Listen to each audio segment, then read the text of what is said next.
رب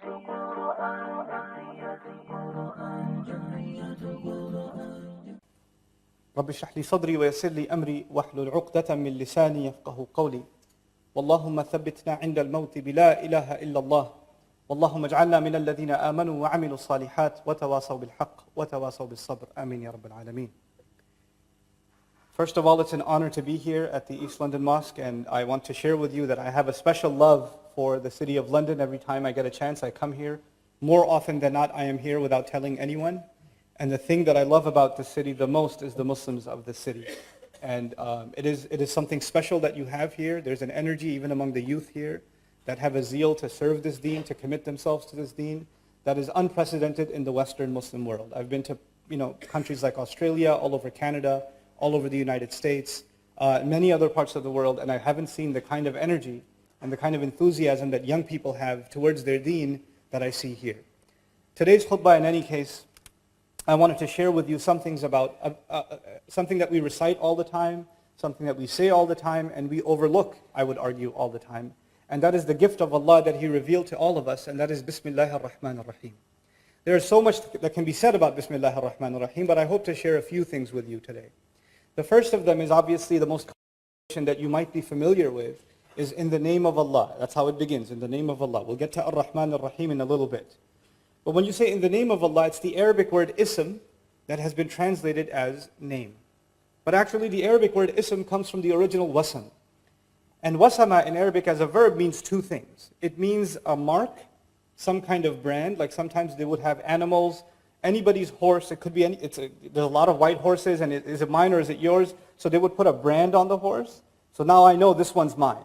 So it's a mark that distinguishes this horse from every other horse. Similarly, there are twins. I don't know which, is this Abdullah or Abdul Kareem? I don't know which one. One of them has a birthmark. That's his wasam. A mark that distinguishes someone, that you can't confuse them with anybody else now. That's actually one of the meanings of wasam. And the other meaning of wasam is actually comes from wasama, and from it you get words like wasim and wisam, which means beauty. In other words, not only is there a mark, but it's a mark of beauty. Those are two things that come within that word. When we say Bismillah ar-Rahman ar-Rahim, we're acknowledging something about Allah. That every one of His qualities, everything that He does, is something that's unique to Him. It cannot be confused with anyone else. The way Allah shows mercy, the way Allah guides, the way Allah provides, the way Allah plans, the way Allah does anything that He does is unique to Him. It cannot be compared. That is His unique mark. That's the first thing. But the second thing also is that everything Allah does, whether you understand it and I understand it or not, has beauty in it. Everything Allah does has beauty in it. And that's just inside when we just invoke the name Ism. But now let's take this a step further. When we say in the name of Allah, instead of just saying, you're just mentioning Allah, just calling on Allah, but actually invoking the name of Allah, and actually by invoking the name, the uniqueness of Allah and the beauty of all of the qualities of Allah, we're actually, like Imam al-Alusi rahimahullah commented, al-ba'u lil-isti'ana, that you're asking Allah's help. When you say Bismillah ar-Rahman ar-Rahim, you're actually asking Allah's help. But human beings need different kinds of help. When you're sick, you need someone to cure you. When you're tired, you need someone to help you. When you're confused, you need someone to clarify for you. When you don't know, you need someone to educate you. When you're lost, you need someone to guide you. It's not one kind of help. If you're hungry, you don't need to be educated right now, you need to be fed. It's a different kind of help. So when you ask Allah for help, then at a different occasion, you need a different kind of help. And of course, every one of Allah's names provides a different kind of help. When Allah calls Himself Al-Hadi, the one who guides, then of course the help He will give us, that He'll guide us. When He calls Himself the provider, Ar-Razaq, Ar-Raziq and Ar-Razaq, the one who provides over and over again, then obviously He's in that name, He's going to be giving me provision. When He calls Himself Dhul Quwwatil Mateen, the one who has extended might, extended power, then I need strength, I'm weak. And I'm going to call on Allah's power to grant me some of that power myself, so I can accomplish what I need to do. So every one of Allah's names gives us a different kind of help. But when I wake up in the morning, and I'm just getting out of bed, and out of my mouth comes Bismillah ar-Rahman ar-Rahim, just like that I just say, I don't think about which name do I need right now. Do I need Allah to give me the strength to get up? Do I need Allah to guide me this morning? Do I need Allah to help me plan my day? Do I need Allah to provide me halal rizq?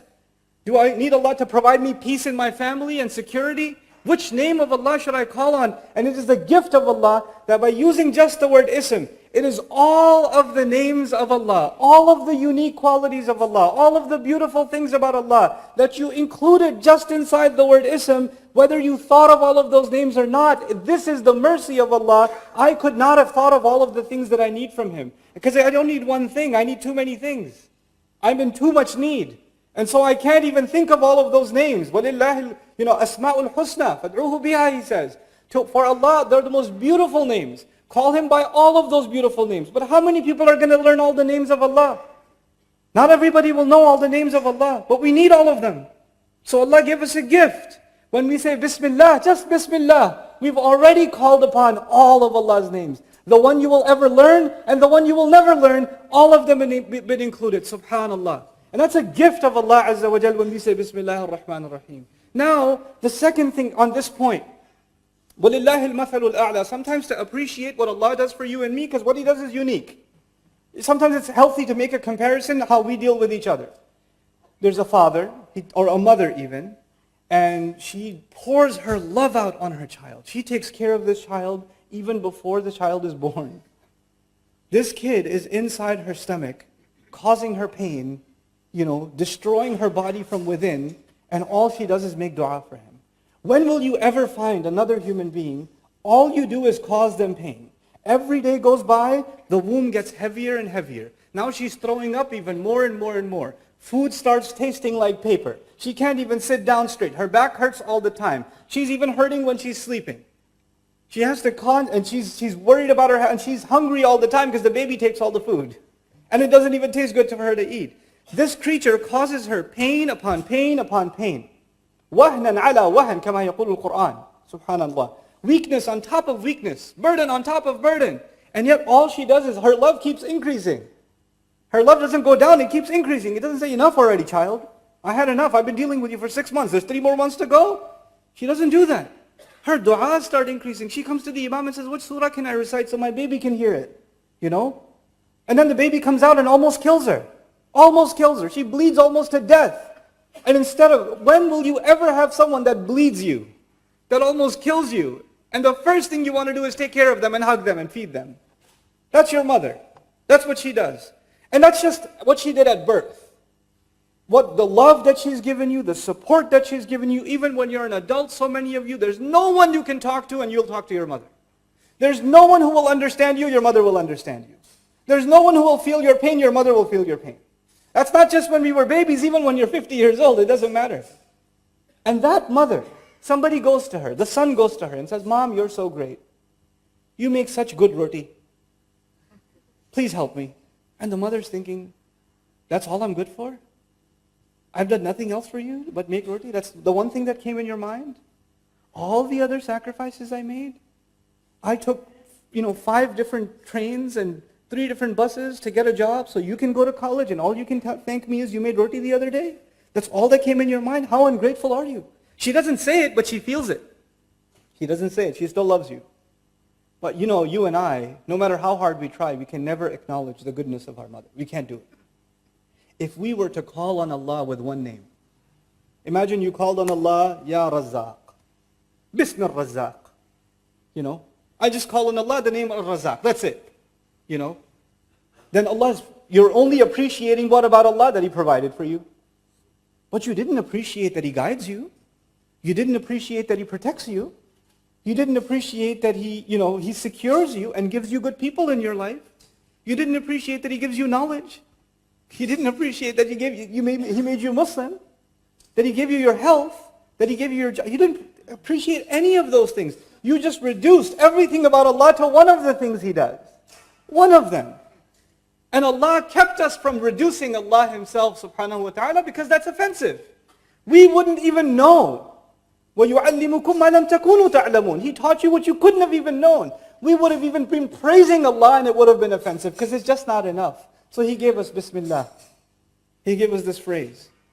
And now when you call on that phrase, the believer is supposed to become filled with gratitude. We're supposed to be overwhelmed in how much and how many ways Allah helps us. In how many ways Allah provides us. There are no other relationships like this one. I go to my teacher for knowledge. I go to my parents for support. And when I'm young, for provision.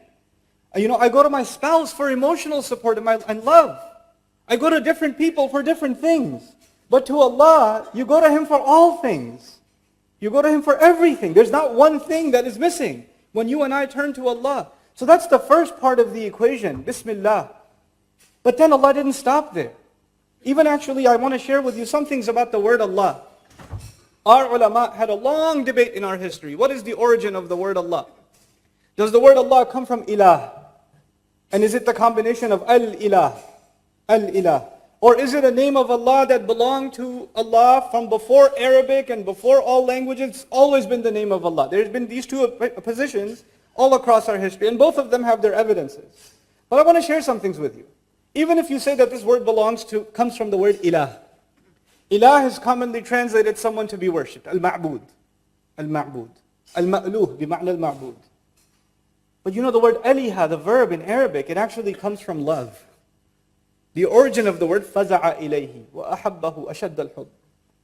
It's actually intense kinds of love. The old Arabs before Islam, they used to have 10 degrees of love. The lowest of them was hub. The lowest of the degrees of love was hub, and they would have 10 degrees. And the 10th one will kill you. You love someone so much, you become so obsessed that you can't even eat, you can't even sleep, you just kills you. It's unhealthy. The ninth one actually is called wala or Allah, from which the word ilah comes. And the word wala means a kind of love that when you have it, you don't feel pain.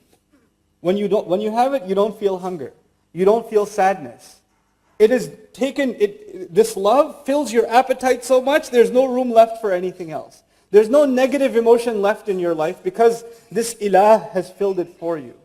When we call upon Allah by saying Bismillah, we are expressing our love for Allah and acknowledging that if we truly have love for Allah, all of our problems are going to feel like nothing. We all have problems. Some of us have marriage problems. Some of us have problems with our children. Some of us have problems with money. Some of us have problems with health. Some of us have problems with extended family, friends. We have all kinds of problems. Some of you have legal problems. Some of you have business problems, immigration problems. There are so many problems in life. All you're doing all day, there are taxi drivers here that are driving around all day thinking about their problems. How much money do I have left? How am I going to pay for the next tuition fees for the child? Which uni are they going to go to? And all of it. That's all they're thinking about all day. But when you call on Allah with Bismillah ar-Rahman ar-Rahim, know that Allah will remove the tension from your head. He'll get rid of it. And He will replace it with a reliance on Allah. And everything will get sorted out. Everything will work out. Because you have this gift that came from the heavens. This thing you recite and I recite, Bismillah ar-Rahman ar-Rahim, is not cheap. It's amazing. When it's used in a context, all of you know it's used in the beginnings of surahs every time. But the one time it's used in the middle is in the story of Sulaiman. Innahu min Sulaiman wa innahu Bismillah ar-Rahman ar-Rahim. Ever think about that? Sulaiman alayhi salam is going to transfer the throne of another queen thousands of miles in the blink of an eye. And he says, this is because of Bismillah ar-Rahman ar-Rahim. This is what Bismillah ar-Rahman ar-Rahim can do. What is Allah teaching you and me? If Allah can do that when someone truly believes in Bismillah ar-Rahman ar-Rahim, then you and I have no reason to be pessimists left. A Muslim is not supposed to be depressed because he has this gift. If you had, I'll tell you a secret. Think about this as an analogy. It'll help you, inshallah ta'ala. It helped me a lot. You have all these problems, money, health, family, all these issues in your life. And they only seem to be getting worse. They don't seem to be getting better. The arguments are getting more and more nasty. And, you're just buried and buried and buried. There are young men here, young women here that can't get married. And either the family doesn't agree, or the guy is not right, or the girl is not right, or nothing is right, or, And is it even going to happen? She's getting older and older. The father's getting worried. How am I going to get my daughter married? All of these problems are happening. And imagine one day that somebody comes to you and says, here's an envelope. You can open it in 30 days, but I'll tell you there's 2 million pounds in here for you. But you can only open it in 30 days. Okay? But it's in your hand already. You have it. Even if you don't have enough food for lunch, even if you don't have enough money to pay the electricity bill, You have nothing in your hand. For 30 days, you're still poor. But you're the happiest man I've ever met. You're still walking around without shoes on the street. And I'm like, hey man, why are you so happy? You don't know. 27 days. I'll let you know. Because you have a guarantee in your hand. You have a guarantee. And whenever you get depressed, whenever you feel really hungry, you just look at the envelope. 24 more days. This thing has given you a guarantee that a better life is coming, isn't it? All of your problems became small. No big deal. Because you have a guarantee. That is when you call on the name of Allah. That's a guarantee in your hand. It's worth more than a few million pounds, let me tell you. It's worth a lot more than that. And it's in your hand. It's just in your hand. You just got to believe in it. That's all. Somebody else could have the same paper and say, I don't believe it, and rip it up. Never even open it. Be skeptical about it. You and I are believers. We believe in the power of Allah's names. And so I take you quickly to the next name. Of all of Allah's names, first of all, He invoked the one that makes us worship Him out of love. The word that comes from ilah. And even that name is so unique. Because the Wassam already told you that there's a uniqueness to Allah, right? In Arabic, this is a little bit of an Arabic thing, but I'll try to make it easy for you. You must have heard, if you have Arab friends or somebody speaking Arabic, when they call on someone, حرف النداء هي الياء. You say, Ya walad, Ya rajul, Ya kareem, Ya Abdullah. They say Ya all the time when they call someone. When you say Ya, you don't use al. You don't say Ya al-walad. If you want to use al, you say Ya ayyuhal walad. You don't just say Ya al-walad, you say Ya ayyuhal walad. Like Allah says, Ya ayyuhal muddathir, for example. Ya ayyuhal nabi. If you want to put alif lam there, al there, you have to say ayyuha, you can't just say Ya. But if you don't say Ya, you can say Ya Musa, Ya Isa, Ya Zakaria, Ya Yahya. Some argue the word Allah has al in it. But we say Ya Allah or no? We say it all the time. The name of Allah is so unique. You don't even do in Arabic what you do with the name of Allah anywhere else. Even the name of Allah is unprecedented. Even the way it's pronounced, Allah, when you say Allah, you don't say Allah anywhere else in Arabic.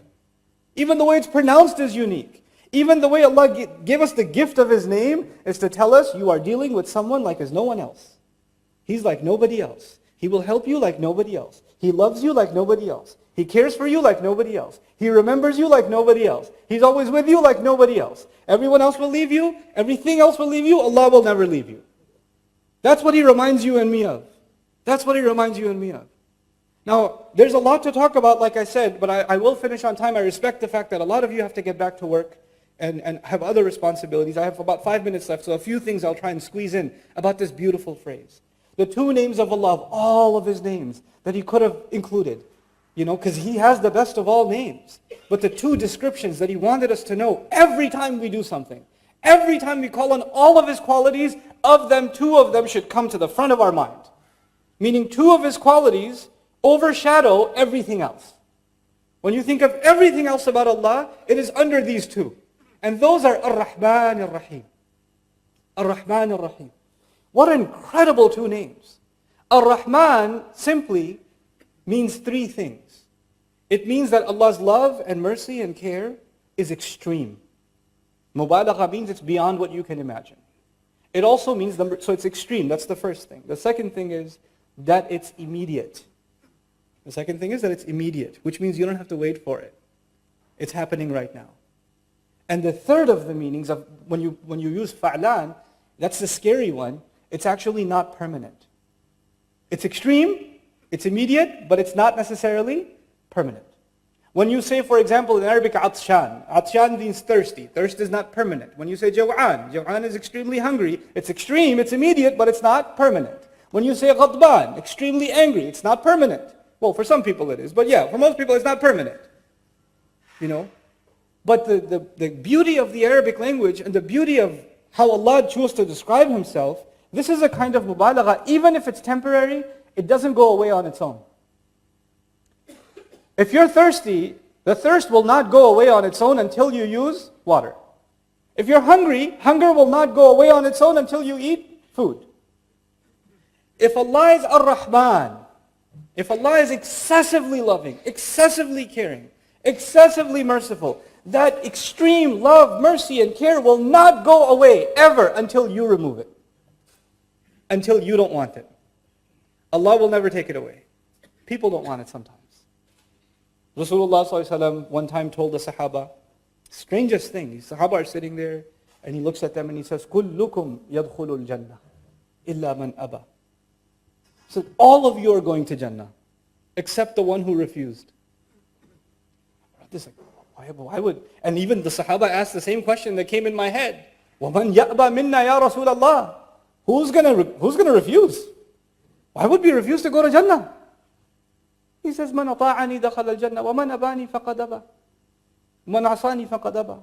Whoever obeyed me, whoever came to me, because he's the بِالْمُؤْمِنِينَ رَؤُوفٌ رَحِيمٌ, he's the merciful messenger of Allah. Whoever came to me in obedience wanted to go to Jannah. Whoever forgot about me, disregarded me, he didn't want to go. You and I can remove ourselves from Allah's mercy. Allah will not close the door. We close the door. And sometimes you close the door for many years. Sometimes you close the door for many, many years. And then you open it. And when you open it, Allah doesn't say, why did you close it? Get lost. I don't want you anymore. He doesn't do that. The door remains open. The doors of Allah's mercy and His care and His love remain open. The last of these names is Ar-Rahim. And as I leave you with Ar-Rahim, two things I want to share with you. Ar-Rahim actually fills the void of Ar-Rahman. Ar-Rahim is a sifa mushabbaha, they say in Arabic, something that is permanent. So don't you worry. Allah will take care of you right now, immediately. And if you're worried about tomorrow, He'll take care of you tomorrow too. You know, it's human nature. If you're really hungry, and your wife says to you, what do you want to eat next week? You say, forget it, woman. What do we have right now? I don't care about next week. I'm starving right now. Once you finish eating, and your stomach is full, then you say, so what were you saying about next week? You don't think about the future if you have a problem in the present. Once your present problem is solved, then you start thinking about the future. If you haven't paid the bill yet, then you're only thinking about the bill right now. The moment you pay the bill, you start thinking, when am I going to pay next month's bill? You think about the future. What did Allah do? Allah took care of your immediate need when He said Ar-Rahman. And He took care of your future when He said Ar-Rahim. He took care of your future. Both of them. And in the right order. Because human beings, كَلَّا وَلْتُحِبُّونَ الْعَاجِلَةِ, you love to rush. You love the things that you need right now. You're obsessed with them. أَلَا يَعْلَمُ مَنْ خَلَقَ. Doesn't He know who He created? He gave me Ar-Rahman first, then He gave me Ar-Rahim. And so I leave you with the last of these many treasures of Bismillah ar-Rahman ar-Rahim. Bismillah ar-Rahman ar-Rahim is what they call in Arabic shibhu jumla. إنها ليست جملة. It's not a sentence. It's actually what's called in English grammar a fragment. Okay, it's a piece of a sentence. For example, if I say in the car is not a sentence. If I say there's a person in the car, now that's a sentence. In the car there are a lot of people. That's a sentence. But if you just say in the car, it's not a sentence. When you just say in Allah's name, that's not a sentence. That's an incomplete thought. There's no mubtada, there's no khabar, there's actually a muta'alliq, it's just a jar majroor, the Arabic students will know. There's no fi'l. Some grammarians, when the mufassirun studied this ayah, they said, wow, this is incomplete. How do you complete it? There must be a fill in the blank. So they say it must mean abda'u bismillah ar-Rahman ar-Rahim, or abtadi'u bismillah ar-Rahman ar-Rahim. I begin with the name of Allah. You might have seen some English translations that say I begin with the name of Allah, even though the words I begin are not there. They're just not there. So the question is, why aren't they there?